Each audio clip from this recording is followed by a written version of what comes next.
Hello बच्चों, कैसे हो सभी। होप कि बढ़िया होगे और मन लगा के अपनी तैयारी भी कर रहे होंगे।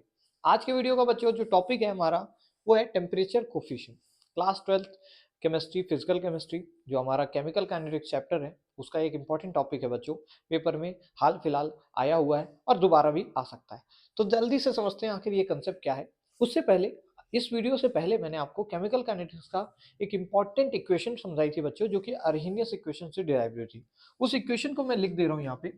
वो आई थी sir log k2 upon k1। जैसे मैं लिख रहा हूँ वैसे ही आपको याद रखना है। Equals to E over 2.303 r 1 upon अपना t1 माइनस 1/t2।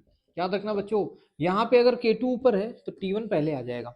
बस इतना थोड़ा सा याद रखो। इस पे बेस्ड मैं यहाँ पे देखो क्वेश्चन भी लगा दे रहा हूँ। डिट्टो यही क्वेश्चन आया हुआ है पेपर में, समझ रहे हो। डिट्टो यही क्वेश्चन पेपर में पूछा गया है इसी इक्वेशन पे बेस्ड। तो समझ गए कितनी इंपॉर्टेंट इक्वेशन है। इस इक्वेशन से हमें समझ आ रहा था सर कि रेट कांस्टेंट अगर अलग अलग होगा अलग अलग टेम्परेचर पे, बस यही समझ आ रहा था। दूसरा हमने देखा कि सर के डायरेक्टली क्वेश्चन ला रहा था टेम्परेचर के, कुछ कुछ बातें ऐसी फैक्टर दिखा रहा था कि सर टेम्परेचर बढ़ाओगे तो रेट कांस्टेंट बढ़ता है। क्या होता है? बढ़ता है।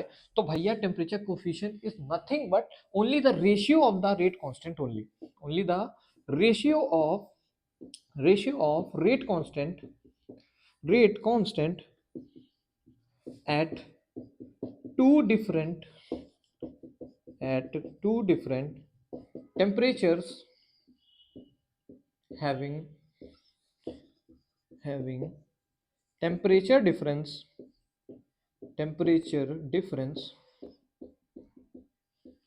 of generally 10 degree Celsius. क्या है, एक तरीके से मतलब टेम्परेचर कोफिशिएंट को डिफाइन किया गया बच्चों। इसको हम डिफाइन करते हैं एज अ रेशियो ऑफ क्या, रेट कांस्टेंट। रेट कांस्टेंट का रेशियो है, लेकिन कब? अलग अलग टेम्परेचर पे। दो रेट कांस्टेंट समझ लो आएंगे अलग अलग टेम्परेचर पे, आपको पता है अलग अलग रेट कांस्टेंट आएगा। मान लो ये ऊपर वाला रेट कांस्टेंट है टी प्लस 10 डिग्री सेल्सियस पे। एक कोई टेम्परेचर है टी, उससे 10 डिग्री ज्यादा टेम्परेचर पे ये रेट कांस्टेंट आया।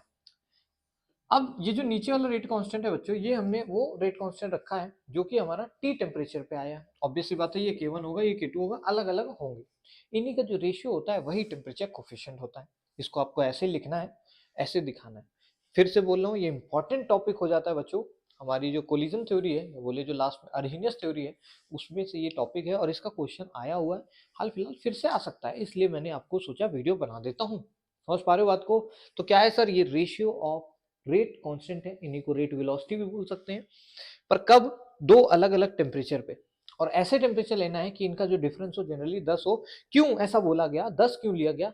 क्योंकि बच्चों देखा गया कि 10 डिग्री टेम्परेचर बढ़ाने पे, जनरली 10 डिग्री टेम्परेचर डिफरेंस बढ़ाने पे हमें रेट कांस्टेंट लगभग लगभग दुगना होते देखने को मिला। अप्रोक्सीमेटली एक वैल्यू कितने के बराबर आने लगी?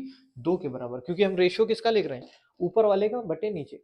कम टेम्परेचर था तो कम रेट कांस्टेंट आया, ऊपर वाला वैल्यू ज्यादा टेम्परेचर तो ज्यादा रेट कांस्टेंट। जब डिवीजन करा तो देखा 2 आया फैक्टर। अगर इसका उल्टा करते तो 1/2 आता, पर वो हमारा टेम्परेचर कोफिशिएंट नहीं होता। याद रखना, टेम्परेचर कोफिशिएंट क्या है? ऊपर हाइयर टेम्परेचर है, नीचे उससे 10 डिग्री कम है। इसको ऐसे भी लिख सकते हो कि 1 at T divided by k2 at T minus 10। कुल मिला के भैया क्या हो, डिफरेंस है 10 का। हमें नहीं मतलब भैया ऐसे लिखना है कि वैसे। समझ रहे हो बात को? तो थोड़ा सा दिमाग लगाना, बाकी पेपर में आपके नंबर सिक्योर हो जाएंगे अगर इतनी डेफिनेशन और ये बेसिक सी चीजें समझ के लिखते हो।